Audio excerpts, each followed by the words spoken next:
नमस्कार, नक्षत्र दुनिया चैनल में आप सभी का हार्दिक स्वागत है। आज के वीडियो में हम कुंडली में बनने वाले दिवालिया योग के विषय में जानकारी प्राप्त करेंगे।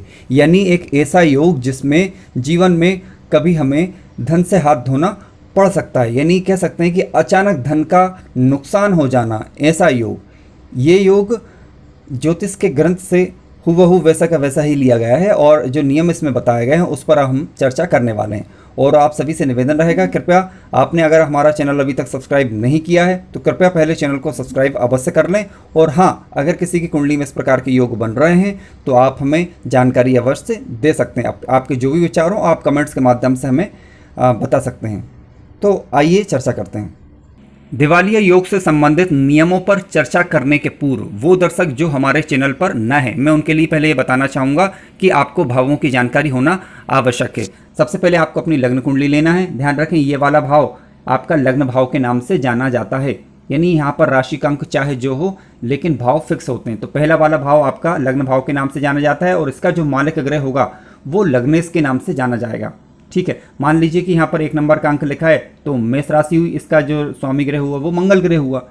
ठीक है, तो अलग अलग राशि के अंक के अनुसार अलग अलग लग्नेश हो सकते हैं।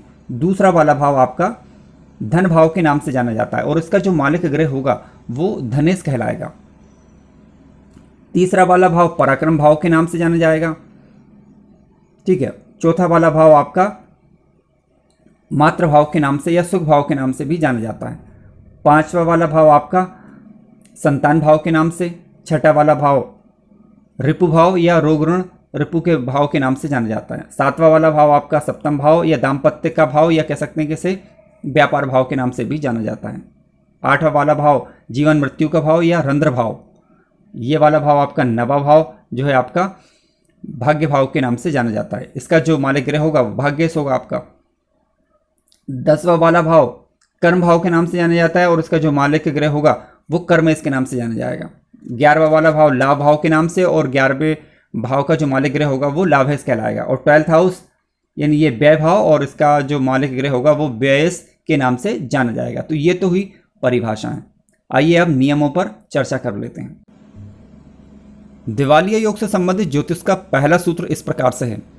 यदि कुंडली में अष्टमेश चतुर्थ अथवा पंचम भाव में बैठ जाए या नवम अथवा दसम भाव में बैठ जाए, साथ साथ आपका लग्नेश भी निर्बल हो जाए तो दिवालिया योग का निर्माण होता है। परंतु योग कारक ग्रहों पर यदि राहु अथवा सूर्य की दृष्टि पड़ जाए तो ये योग जो है अधूरा माना जाता है। आइए इसे उदाहरण के माध्यम से समझने का प्रयास करते हैं। आइए इसे उदाहरण के द्वारा हम समझने का प्रयास करते हैं। मान लीजिए कि यहाँ पर एक आपका मिथुन लग्न की कुंडली है। ठीक है, जब आप मिथुन लग्न की कुंडली लेंगे तो अष्टम भाव में आपका 10 नंबर की राशि आएगी। अब 10 नंबर का जो स्वामी ग्रह हुआ वो शनि ग्रह हुआ।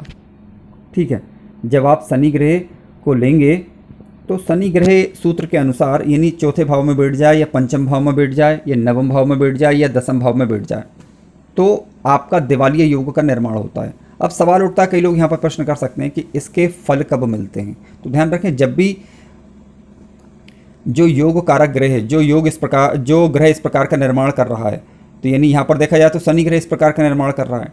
ठीक है, तो जब भी शनि की महादशा अथवा अंतरदशा आएगी तब इस प्रकार के योग निर्मित होते हैं। लेकिन अभी सूत्र में हमने एक बात पर चर्चा और की कि यदि योग कारक ग्रह पर रवि या राहु की दृष्टि पड़ जाए, यानी सूर्य की दृष्टि पड़ जाए या फिर राहु की दृष्टि पड़ जाए तो इस प्रकार का योग भंग हो जाता है।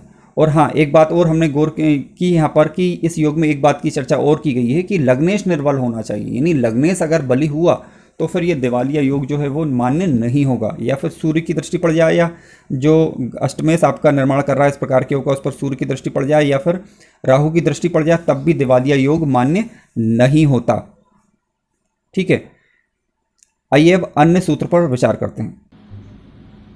दिवालिया योग से संबंधित अगला सूत्र इस प्रकार से है। यदि कुंडली में लाभेश व्ययेश बनकर बैठा हो और भाग्येश दसम में बैठा हो तो दिवालिया योग का निर्माण होता है। आइए इसे उदाहरण के माध्यम से हम समझने का प्रयास करते हैं। मान लीजिए कि मेष लग्न की कुंडली है। ठीक है, अब सूत्र के अनुसार यानी लाभेश व्ययेश बनकर बैठा हो, यानी लाभेश अगर देखें यहाँ पर इस कुंडली में तो शनि हुआ। अब शनि ग्रह मान लीजिए कि 12th हाउस में जाकर अगर बैठ जाता है, ठीक है, तब भी ये योग बनेगा, या फिर अगर गुरु ग्रह, क्योंकि यहाँ पर जो है भाग्य से आपका गुरु ग्रह है, गुरु ग्रह अगर दसम भाव में आकर बैठ जाता है तब भी इस प्रकार का योग निर्मित होता है। अब आपको एक बात यहाँ पर विचार अवश्य करना है कि लग्नेश की स्थिति चेक करनी है, यानी लग्नेश अगर कमजोर हुआ तभी इस प्रकार के योग निर्मित होते हैं। अगर लग्नेश मजबूत हुआ तो फिर इनका प्रभाव न्यून होता है। अब दिवालिया योग का प्रभाव कब मिलता है, तो ध्यान रखें, जब भी गुरु की या फिर शनि की, यानी जो ग्रह दिवालिया योग का निर्माण कर रहा है उसकी दशा अथवा अंतर्दशा आएगी, महादशा अथवा अंतर्दशा आएगी, तब इस प्रकार के योग निर्मित होते हैं। अगर आप उनके उपाय कर लें तो काफ़ी हद तक इसमें न्यूनता लाई जा सकती है। आइए अब अन्य सूत्र पर चर्चा करते हैं। दिवालिया योग का अगला सूत्र इस प्रकार से है, यदि पंचम भाव में शनि तुला राशि का बैठा हो तो दिवालिया योग का निर्माण होता है। आइए इसे उदाहरण के द्वारा हम समझने का प्रयास करते हैं। यहां पर मैंने मिथुन लग्न की कुंडली ली है, क्योंकि जब आप मिथुन लग्न की कुंडली लेते हैं तो पंचम भाव में 7 नंबर का अंक लिखाएगा, और यहाँ पर यानी मिथुन लग्न की कुंडली में ही इस प्रकार का योग यहाँ पर निर्मित हो सकता है। तो आप पंचम भाव में 7 नंबर का अंक लिखा हो और वहाँ पर साथ साथ शनि बैठ जाए, ठीक है, पंचम भाव में शनि बैठ जाए और वहाँ पर 7 नंबर का अंक लिखा हो, यानी तुला राशि का शनि हो, तो दिवालिया योग का निर्माण होता है। फिर आपको एक बात और केवल चेक करनी है कि बुध की स्थिति चेक करनी है, यानी लग्नेश की स्थिति भी चेक करनी है।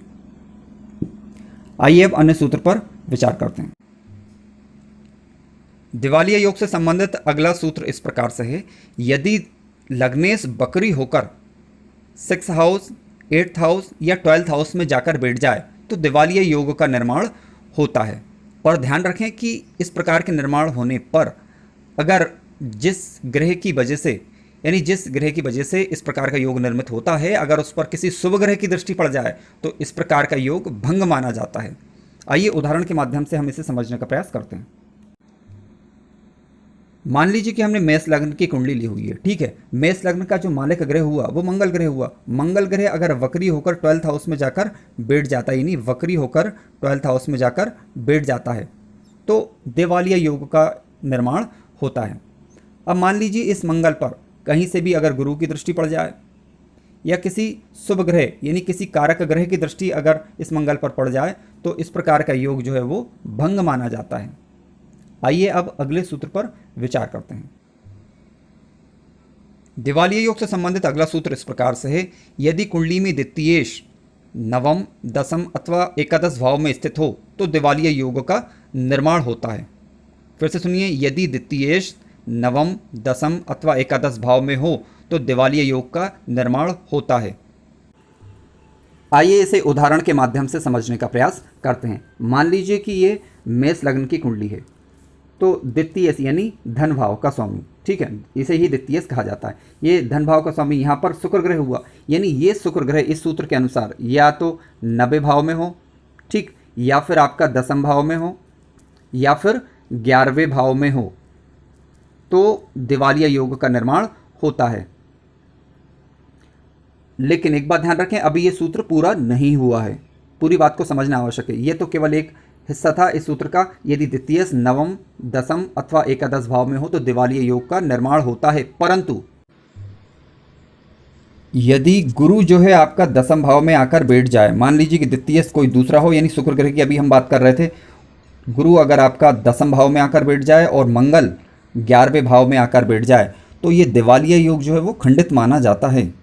यानी द्वितीयेश दूसरा हो, यानी मेष लग्न की कुंडली हो आपकी, और मान लीजिए कि यहाँ पर धन भाव में 2 नंबर का अंक लिखा हुआ, तो ये द्वितीयेश कहलाया। द्वितीयेश 9वें में और 10वें में या 11वें में आकर बैठता है तो आपका यहाँ पर दिवालिया योग का निर्माण होता है। परंतु गुरु अगर दसम भाव में आकर बैठ जाए उसी के साथ, या फिर मंगल जो है आपका एकादश भाव में आकर बैठ जाए, तो इस प्रकार का योग खंडित माना जाता है। मित्रों, इस प्रकार हमने ज्योतिष में वर्णित कुछ दिवालिया योगों के विषय में चर्चा की, लेकिन आपके सुझाव अति महत्वपूर्ण हैं। आपके जो भी विचार हों आप कमेंट्स के माध्यम से हमें बताएं, और ध्यान रखें कि दिवालिया योग जब ही पूर्ण तरीके से कारगर होगा जब आपका लग्नेश निर्बल हो, ठीक है, और जो ग्रह दिवालिया योग का निर्माण कर रहा है उस पर किसी शुभ ग्रह की दृष्टि ना हो। अगर शुभ ग्रह की दृष्टि हो जाती है तो वो योग खंडित होता है या फिर उसके अशुभता में कमी आ जाती है। और कब इस प्रकार के योग निर्मित होते हैं, तो ध्यान रखें इस प्रकार के योग उस जो ग्रह आपका दिवालिया योग का निर्माण कर रहा है उस ग्रह की महादशा, अंतरदशा अथवा प्रत्यंतर दशा में इस प्रकार के योग घटित होते हैं। अब मान लीजिए आप ऑलरेडी पहले से जानते हैं कि ये ग्रह आपका दिवालिया योग का निर्माण कर रहा है, तो आप उस ग्रह से संबंधित जब उपायों को करेंगे तो उसमें न्यूनता लाई जा सकती है, क्योंकि अगर आप पहले से जान जाते हैं तो आप सतर्क हो जाते हैं। आप सतर्क हो जाते हैं तो उसके उपाय करेंगे तो वो योग आपको ज़्यादा कष्ट नहीं दे सकता। उम्मीद करता हूं कि आपको कार्यक्रम अच्छा लगा होगा। यदि कार्यक्रम अच्छा लगा है तो कृपया चैनल को सब्सक्राइब अवश्य करें, लाइक करें, शेयर करें। धन्यवाद।